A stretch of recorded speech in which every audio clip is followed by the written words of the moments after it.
เคมื้อนี้ข้าพเจ้าเองจะมาแนะนำคลิปวิธีการเปลี่ยนจาก B point เป็น T point เนาะ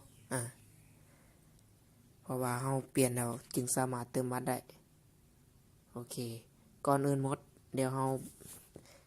เข้ามาที่แอปเนาะเข้ามาที่แอปโอเคนี่ก็คือจำนวน B point ของข้าพเจ้าจะเปลี่ยนมาเป็น T point เนาะตอนนี้มี26,000เนาะ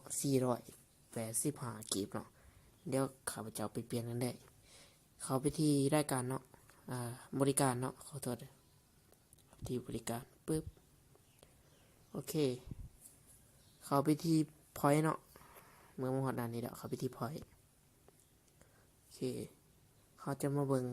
ตัวที่3เนาะก็คือเปลี่ยนเป็น T point เนาะกดเข้าไปเลยโอเคเดี๋ยวข้าพเจ้าจะลองเบิ่งเนาะจำนวนเท่าไรก็ได้เนาะ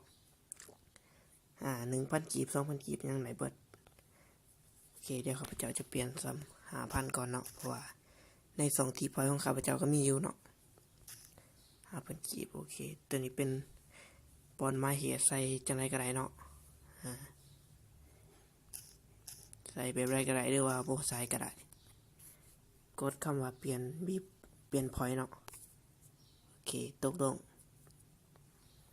โอเคเปลี่ยน B point เป็น T point สำเร็จแล้วเนาะสบายเนาะสะดวกสบายโอเคเดี๋ยวเรามาเบิ่งกันเลยโอเคเนี่ยตะกี้26,000เนาะเดี๋ยวนี้เดือน21,000มาขึ้นอยู่นี่ขึ้น35,000เนาะโอเคคลิปนี้ก็จะจบเพียงสำนี้เนาะวิธีการเปลี่ยน B point มาเป็น T point เนาะขอบใจ